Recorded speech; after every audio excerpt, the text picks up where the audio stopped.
Hey, cool kids. Welcome back to the Cool Grandpa podcast. In this episode, I'm excited to introduce to you Sean Webb, the executive director of Read With Me. This is a fantastic nonprofit that's doing powerful work in California's Coachella Valley.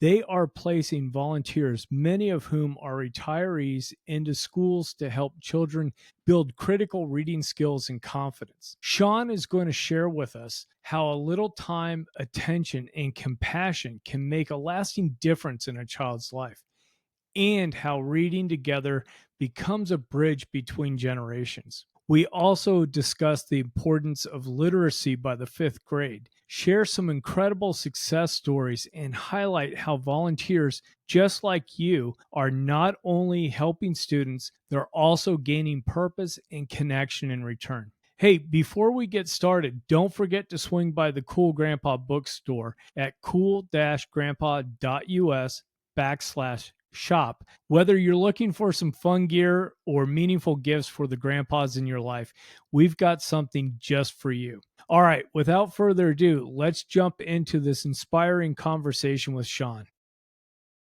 Hi, Sean. Welcome to the Cool Grandpa podcast. I'm excited to have you on to talk about volunteers and reading programs. Thank you for having me. This is great. Now, what I'd love for you to do is help us out a little bit, understand kind of your professional background, and then how did you get involved and how did we get started with the program Read With Me? Excellent. Thank you, Greg, for having me. It's such a pleasure to be on the Cool Grandpa podcast. So my name is Sean Webb. I'm the executive director of the great organization here in the Coachella Valley called Read With Me Volunteer Programs. And that's pretty much exactly what we do. Is we are volunteers in 24 schools here in the Coachella Valley, where we are volunteering and teaching kids how to read. We provide most of the time our snowbird volunteers that live here in the Coachella Valley seasonally, and they go ahead and work with students. We want the students to read to us so then we can correct their pronunciation, correct their enunciation, and help them be better in school. So that's exactly what Read With Me is. So I'm the executive director as a director with the Riverside County Office of Education. Our board has been around, and our organization has been around for over 20 years. And for the first 15 years, the organization was run by a couple of volunteers and some staff members. And one of the great things that Roberta Klein, who started this organization, did was she always made sure to have the key individuals on our board of directors. And on our board of directors, when she wanted to step back and not work anymore, she wanted to retire, she was able to work with some county superintendents as well as district superintendents to help solidify where the County Office of Education would underwrite the cost of my role here. So I'm very fortunate that I'm in charge of this organization. I'm in charge of this nonprofit where, in essence, the first thing I don't have to do is I don't have to fundraise myself. That's a lot of time what an executive director does. But no, I've been in education for over 20 years. Prior to my role with the County Office of Education and Riverside County, I was with Desert Sands Unified School District, where I worked as the director of their educational foundation as well as the director of community engagement for them. And then I was an assistant principal for high schools and middle schools for many years before that. But no, I'm very blessed to be part of this organization as I go out to the community and we talk about all the great things that our many volunteers are almost over 600 volunteers are doing over 16,000 hours of volunteer each year with many, many students. It's just awesome. And people are saying you're doing God's work. And I truly believe that. I feel that we're doing some amazing things because we're giving the basics to kids so they have opportunity to be successful. We want to make sure that they have the basics to be able to read so they can have the opportunity to learn more, be successful. I just talked a lot there, Greg. Sorry about that. No, that's a perfect setup to help us understand, and I've got some questions for you about that. And one that I'd love to jump into is with your background as an educator and the vice principal. Talk to us a little bit about the problem and the challenges that you saw in some of your teaching cohorts saw when kids would enter into middle school and high school and they would struggle or they just couldn't read. So, great question, Greg. Thank you. So, my background with being an assistant principal. So, I was an assistant principal for 15 years, spanning from sixth grade to 12th grade. And beautiful thing is, I was in the same community. So, some of the kids I saw from age 12 to 18, and I saw them completely. But what I found in our community where we live, it's a very resort, vacation friendly community, is that the industry that we don't have a big industry of factory or business out here other than tourism, hospitality. So a lot of times what is happening with our students is they don't have that mom or dad or even big brother or big sister at home to read to them or to be with them after school. So a lot of times you have students who are, I'll just say that they don't have a lot of supervision after school. And when I didn't have supervision as a kid, I'm sure you're the same way, Greg. It was great, right? I'm sure it was great. There was definitely repercussions by us not being supervised. And if you have that in a whole community, if you have that in an entire school, you can definitely see that there's going to be some issues with education. With that being said, I would say 9 times out of 10, the students that I worked with in the discipline office is they were not that they were illiterate, but they were definitely behind in reading. And that could be a combination of things. But one of the areas that I pride myself is I was at a middle school and at a high school, and we had a program called TAP, and that was Targeted Assistance Program. And we, at the school, every adult on the campus, didn't matter if you were a teacher, the principal, the custodian, or the landscaper, you met with 2 extra students every week. And every kid had somebody that they met with. And it was just that one more adult to be involved in their life. And in essence, now that, fast forward 10 years since I was doing that program as an assistant principal, I feel that's exactly what Read With Me does. Is we have that one more adult in that student's life for at least 40 to 2 hours a week, 40 minutes to 2 hours a week, where their students able to work with them, where they're being heard, where they're being listened to, they're being loved, they're being appreciated, and they're learning to read, and they're wanting to learn to read, and they want to be with that adult. So not only are we teaching kids how to read, but we're also teaching them just how to be with people. And I'm not sure if I answered your question there again, but Yeah, as you can no, see, I can go on and on. no, that's awesome. You did. And so what I'm hearing is that some of the kids that might be behind on reading and even some of the comprehension with schoolwork now need to have some additional assistance, some additional interaction with adults that help get them up to grade level and possibly even above grade level, because I've seen that in some reading programs too, where kids can suddenly shoot up above grade level with their reading comprehension. And I think I'm hearing too is that some of the trouble that the kids can get in around school comes from some of the frustration, not knowing and understanding and feeling almost excluded from some of the conversations around the ideas that kids get introduced to, right? You're introduced to things about how society works, how things should happen, simple things like civics courses.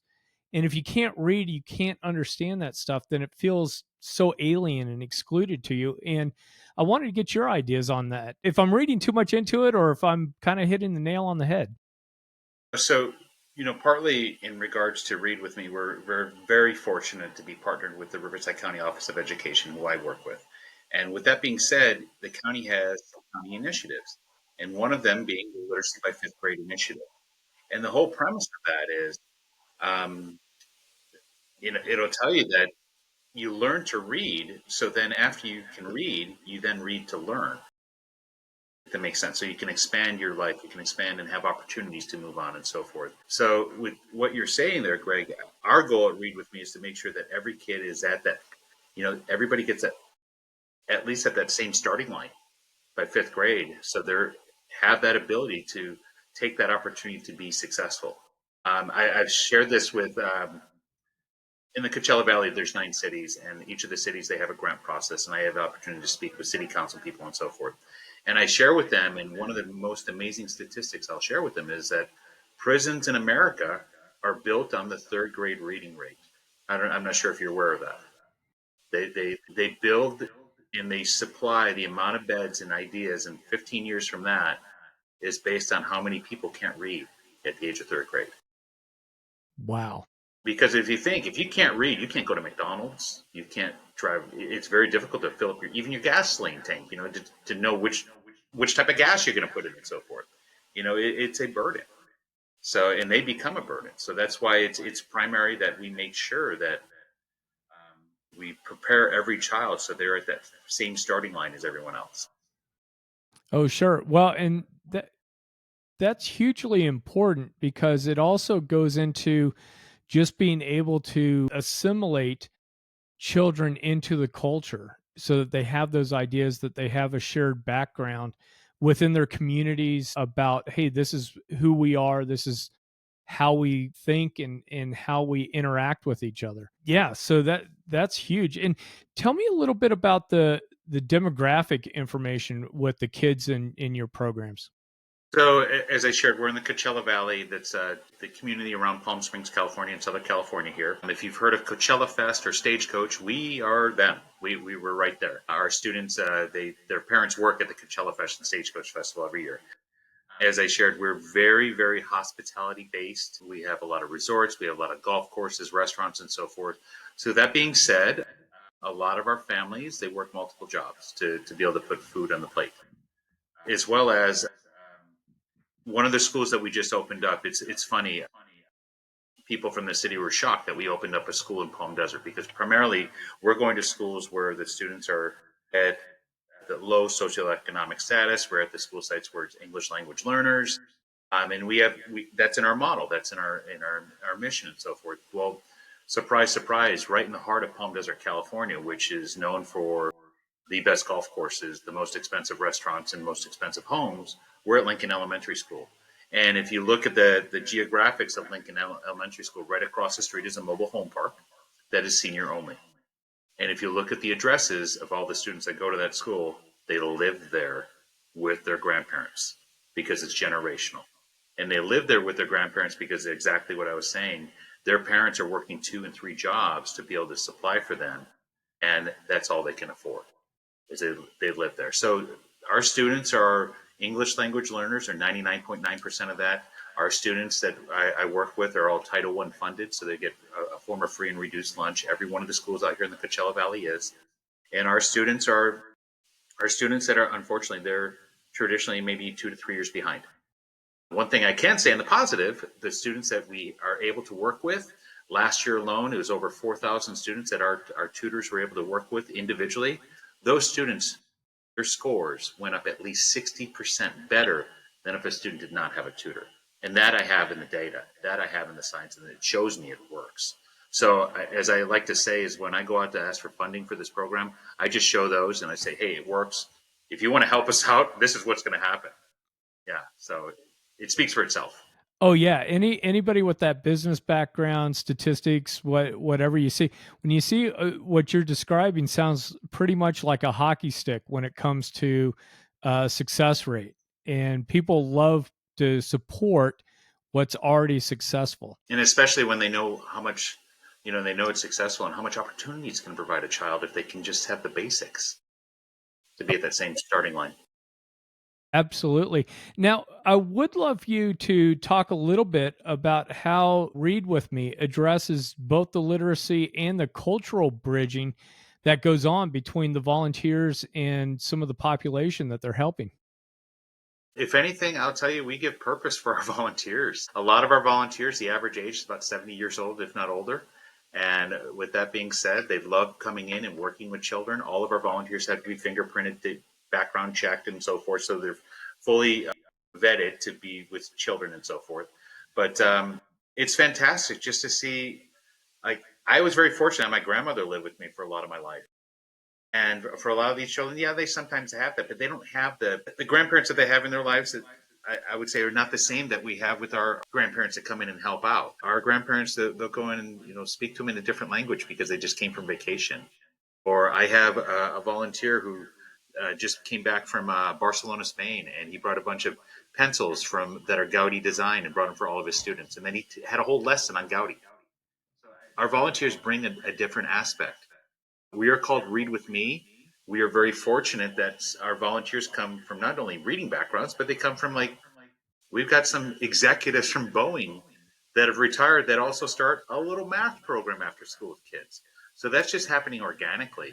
So when you talk about the students and the cultural differences and so forth, I'll flat out say I don't look the same as our students. You don't look the same as the students we work with, but they see somebody that's giving and loving and wanting to help them out. They accept that and they embrace that. And we have some of our volunteers and I'll say some of our students at the end of the year, they're in tears because they know may not see that volunteer for another year, if at all. We try and keep I'll flat out say we do keep a divide. Like our volunteers aren't interacting with our students outside of classrooms and so forth. But sometimes our volunteers are very, I'll just say they live in the best parts of the community. They'll pay for a field trip for a student to go on. When I say they'll pay for it, they'll pay for the bus, they'll pay for the entrance fee, they'll pay for 40 kids to go. And it's just fantastic to see that. We're very, very fortunate to live in the community we live in. Coachella Valley is known for, it's very affluent and so forth, but it's a very giving desert. It's a very giving area. There's over 1,500 nonprofits here because of that.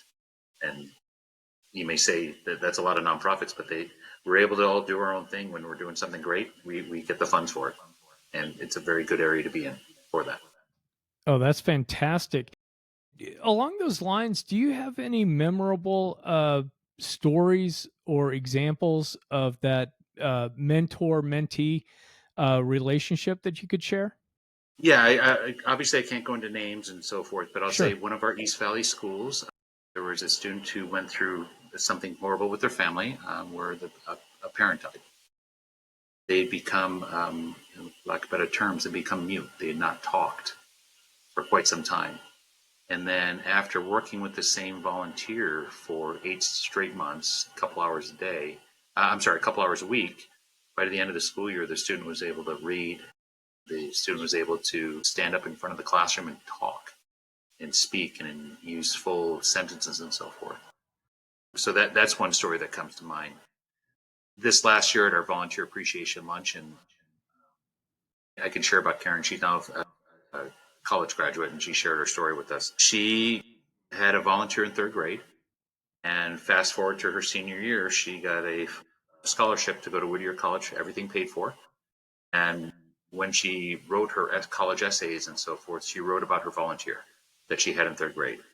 And it was great because she didn't know this, but we were able to do some research and find out exactly who that volunteer was. And when she came up and presented and shared it in front of our volunteers, as well as shared in front of our donor base, I had that volunteer there for her to meet and see again, some 15 years later, 12 years later and so forth. But this student, Karen, she is going to school to become an English teacher. And it's because her volunteer was a retired English teacher. And she's so inspired that she started up her own little, she would go to her elementary school anytime that she's home on college break and just volunteer and work in the classrooms. As well as, from what I understand, she's even done something similar by her college up at Whittier, where she's going to a local school to help out. So just to have those types of things, little tiny things happen, it's just fascinating because I know that we helped change her life.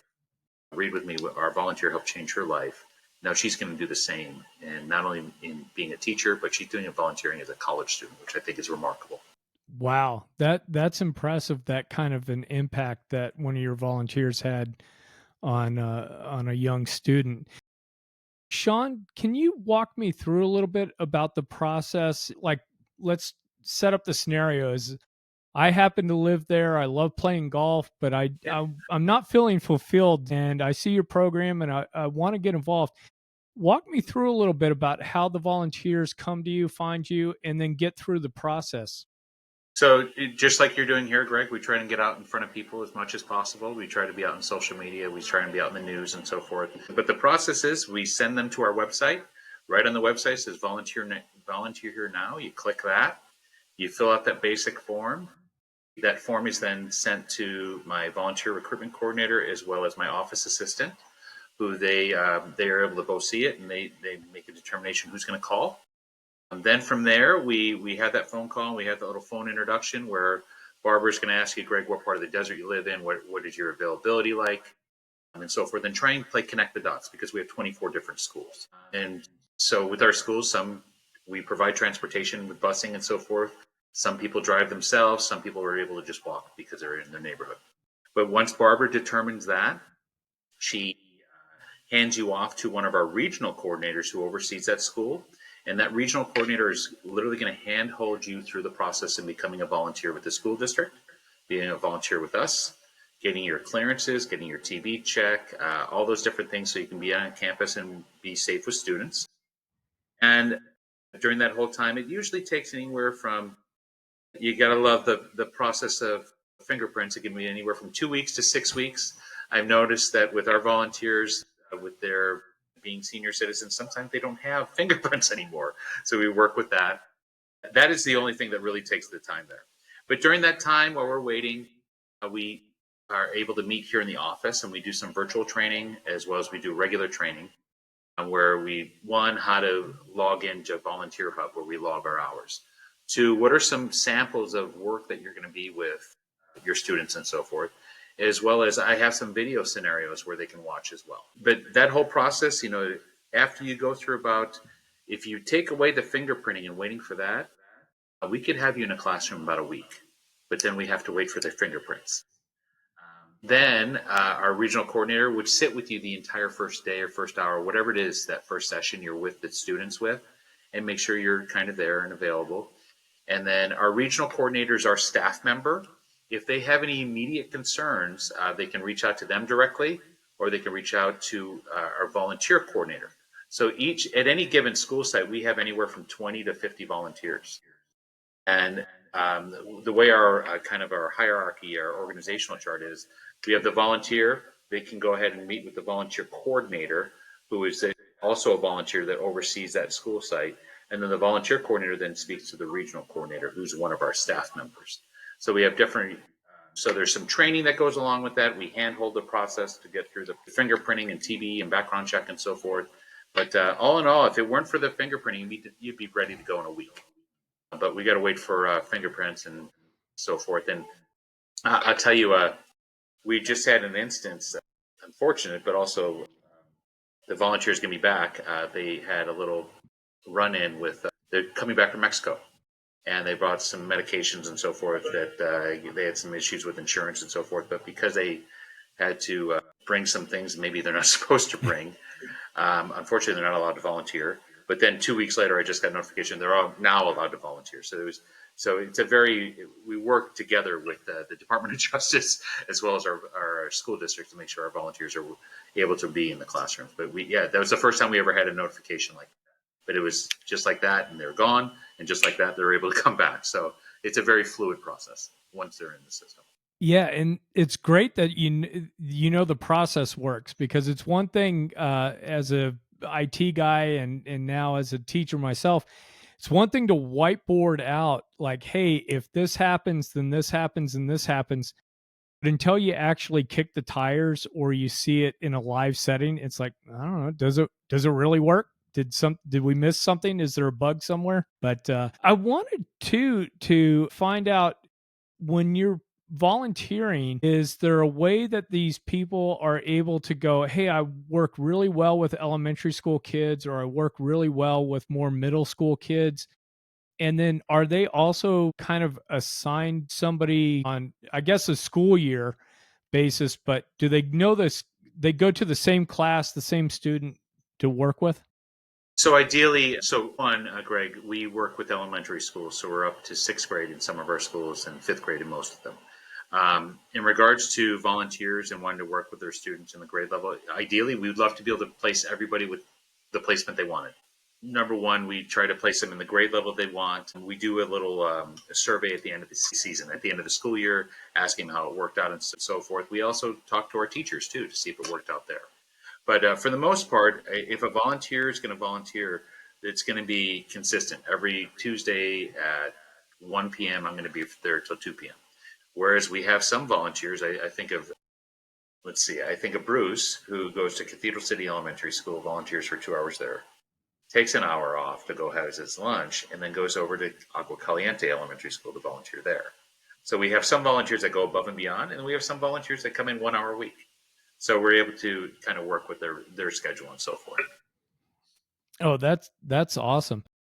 The thing I think that a lot of people enjoy is being able to have that set schedule, especially when Yes. you're retired or whatever. And ideally, everybody thinks, oh, your schedule's so flexible and everything else. Well, it's a two-edged sword on that. Yeah, there's some flexibility, but that also means I'm trying to figure out where to place different activities in my life. With you saying that, we have some volunteers that are just substitutes that say, I'll just fill in where needed. So, our volunteers that are mostly retirees and they're in different parts of their life, some will take a cruise for 3 weeks in the middle of the school year, so what we do is we then send in one of our substitutes to go in there and work with the students and so forth. And it's amazing. So I talk about, having that one more adult in your life. It's sometimes fascinating to see the relationship that an adult is able to make in a short amount of time, where that student is unfortunately devastated that they're not seeing their volunteer for that amount of time. We actually had an instance where unfortunately a volunteer fell on campus. The volunteer's fine, everything's okay, but the volunteer fell on campus where they were off campus for the rest of the year. We were able to relay that back, but then you'd have it, the entire hospital bedroom was full of flowers, Oh, full of wow. cards, because the kids heard about it, they saw it happen, and then the teacher went ahead and generated all these things for them. It's just fascinating, and not just the one student who the volunteer worked with, but the entire class. Oh, that's amazing. What are some of the different, I think, perspectives that some of the volunteers bring that you're surprised that the kids really latch onto? Like we talked a little bit about some of the Boeing execs and some of these other people with different backgrounds that some of these kids aren't exposed to, like, hey, there's people that actually design airplanes or engines or whatever. I would I would say it's mostly when a volunteer comes to talk about an experience where they've left the desert. We've have some of our students that don't leave the Coachella Valley. They don't, even though Los Angeles, San Diego, Las Vegas, they're all hours away, 2 to 4 hours away. They don't go there. So for them to hear perspective about how life is somewhere else is fascinating. Or them to, primarily our students speak Spanish and they speak English. For them to hear another language when, some of our volunteers will speak Japanese to them or they'll come back and speak Dutch to them. It's just fascinating to see how their ears kind of perk up and, oh my gosh, that's completely different than Spanish. That's completely different from English. So I would say that our students definitely appreciate and hear and learn about just the different areas that they get to travel to. Even if it's, I've got some volunteers that live in Montana during the off season. Montana is much different than the Coachella Valley. The green, lush forests and beautiful areas and so forth. Whereas we're dust and sand and palm trees. So just them to have perspective and to hear about different areas where they live and they get to go to. Wow, I think that's one of the things that's really amazing is when you have these people with these experiences that can come in and once they establish that rapport, start to talk to these kids because it opens up a world to them that they're not able to travel to at the moment, but it starts, I think, the imagination of like Mr. So and so's from Montana. What does prairie look like? What do the Rockies look like? Boy, I'd love to go up there someday. And next thing you know, maybe the kid's applying to school in Missoula and going out there, or somebody's like, hey, let me tell you about all the fun stuff going on in Miami and all the Caribbean culture and everything down there.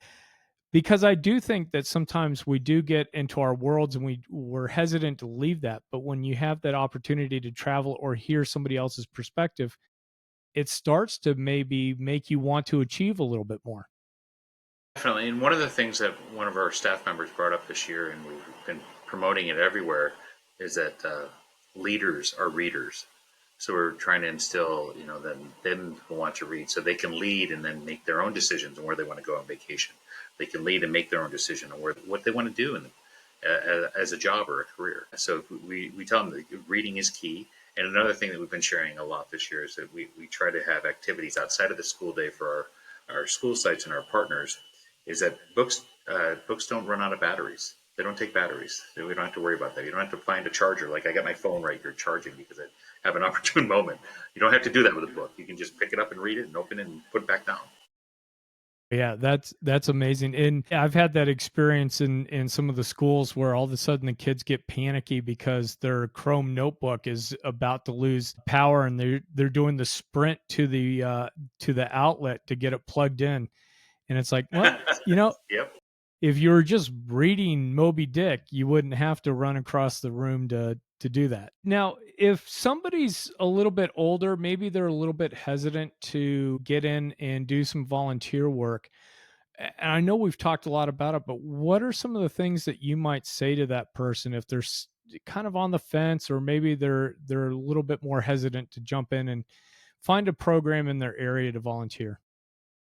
So we definitely have some hesitation when it comes to our volunteers. What I ask them to do is just, hey, why don't you just take a tour with me and come take a look and see what it's all about? And I hand select to make sure which classrooms and volunteers we meet with. Obviously, you're not going to bring them into your crazy ones, but I just bring them there and take a look and see what's going on. But then also, like outside my office right here, we have volunteers that just come in and help us out with the office, help us sort our books, label them, and so forth. If they don't feel like they can work with kids, the beautiful thing is our office building is right next to an apartment complex, and a lot of people do walking and so forth. And that's how this volunteer discovered us. They were walking by one day, our door was open. Lonnie just loves coming in to help out and be around people. So we definitely look for opportunities for anybody that's available. Lonnie herself doesn't want to go in the classroom, which is fine. I definitely have a need. But for the one that's on the fence, I ask them to take a tour with me, and then I pre-assign, or not pre-assign, but I make sure that the teacher's aware of what we're doing, and I even get a student that's able to speak and elaborate. It's amazing when you listen to an 8-year-old speak to somebody who's much older about why they want them to be there and so forth, and that usually tugs at them right here. And we ask for our volunteers to give an 8-time commitment of 1 hour, so an 8-hour commitment. I've never had a volunteer less than 30 hours in a year. Wow. So yeah, once they get a little taste, and once they get a little tug here, then it works usually. Sure. And are there any, let's say, well, I'm here in North Georgia, north of Atlanta, and let's say I'm curious about going in and volunteering with a reading group around here. Are there anything that you can think of that I should keep an eye out for to make sure it's a quality volunteer program, that I'm not getting into something that's not fly by night, but less than quality? I would say one thing that I would do if I were looking for something like that is the local chambers of commerce. We're members of them, and they're able to give us a bio and information. But then also just call your local school. What's an organization that volunteers, or maybe even just volunteer at the school and go through the process and steps to be a volunteer there. In all schools and throughout the United States, you're going to have to be fingerprint and background checked to work with kids. That's a given. California, they still have you do a tuberculosis test. When I worked in New York, I had to do the same thing there. But it's usually basic things. You have to take a mandated reporting video. But no, if you're unsure, just call the school. Any school is going to look, or go on their website and say volunteer opportunities. But other than that, I would say go to the local chamber of commerce. That's how we got some volunteers. Is they went to the local chambers of commerce and they look at their nonprofit section, and that's how we got some of our volunteers. Oh, that's great advice. And I think too, I don't know if you guys are connected, but what sprung to mind is a Rotary organization or Yep. something similar. Those folks there typically are involved in a couple of different activities. Rotarians, one of their initial givebacks throughout the United States, you know what they used to give to everybody? No. Dictionaries.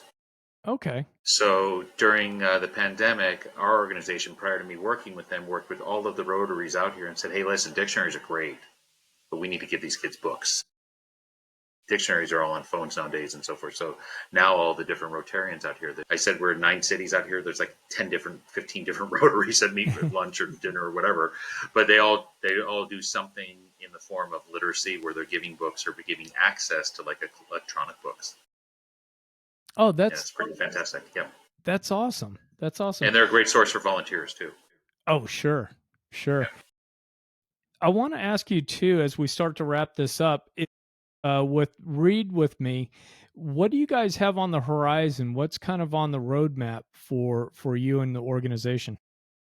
Yes, thank you for asking. It's quite exciting as we're expanding. We're getting bigger. We have three school districts here in the Coachella Valley. We started out of one, and we're pretty much going to be in every single one of their schools next year. There's a total of 59 elementary schools here in the Coachella Valley. I would love to be in every single one of them in the next couple of years, but I also know it takes time to establish relationships and gain volunteers and so forth. But on the horizon for us is we're expanding. In the last 3 years, we've doubled our staff, and I want to say in the next two more years, we may even do that again if we continue to expand the way that we are. So that's exciting. As well as prior to me being in the organization, we just provided books for all of our students in the schools we serve. But since joining the organization and our partnership with the Literacy by Fifth Grade initiative for Riverside County, we double and triple the amount of books that we give in a trip. So that's exciting. Showing up, like I don't show up to an event unless I have a couple of free books to give out, and that's kind of fun. I'm known as the book guy. One person called me the Oprah of books, so it's like I don't know about that, but it's kind of funny. Like you get a book, you get a book. So it's exciting to be known for that, as well as just in the last year, just getting the recognition that we're getting that we're doing some great things. Our organization has been around for over 20 years, and it's not until now that the public really knew about us. Our school sites knew about us, but the general public didn't know about us. So we're getting our name out there to the point where we're winning, Chamber of Commerce awards. We're winning. Our volunteers are getting Citizen of the Year awards, those types of things. So it's very exciting to see that increase of recognition in the community and so forth. Oh, sure. Sure. That's fantastic. And Sean, where can people find you? Where can they get connected with Read With Me, even if they're not in the area and just want to see what your organization's about? Yeah, it's real simple. Readwithmevolunteer.org is our website. We're on all the social media platforms of Facebook and Instagram at Read With Me Volunteer Programs. We got some exciting things coming up for this upcoming year. If anybody's going to be coming to the Coachella Valley, if you didn't know, Barry Manilow is a person that lives here in the desert, and each year he puts on a performance for concerts here in the desert for nonprofits. And we're one of the beneficiaries. He's doing 5 holiday concerts, and right on the top of our website, I'm staring at it right now. If anybody wanted to maybe, if you're in the Coachella Valley, purchase a ticket, that we'd love that. As well as if you want to sponsor somebody to go, maybe one of our volunteers, you can do that too. But readwithmevolunteer.org is our website. You see all of our information there, as well as our annual report. And if you are inclined where you loved what you heard and you want to contact me direct, you can do that through the website, as well as if you want to make a financial donation, that's available there too. Oh, that's awesome. And we'll be sure to get all that into the show notes so people can find you very easily. Sean, thank you so much for being on the Cool Grandpa podcast. I really have enjoyed this conversation. I too have, Greg. Thank you very much. And thank you, Rick, for connecting us. And I hope someday that my daughter's only 5, that I can be a listener of this podcast as a cool grandpa someday. For sure. We look forward to having you. Perfect. Excellent.